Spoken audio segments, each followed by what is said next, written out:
Temperatures in the river range from 120 degrees Fahrenheit to nearly 200 degrees Fahrenheit, hot enough to kill instantly. Animals that fall in are cooked alive. Even insects that touch the surface can't escape.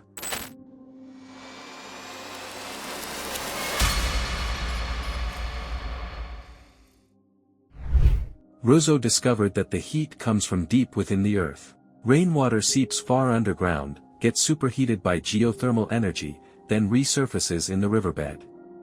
It's a natural boiler system, deep beneath the jungle.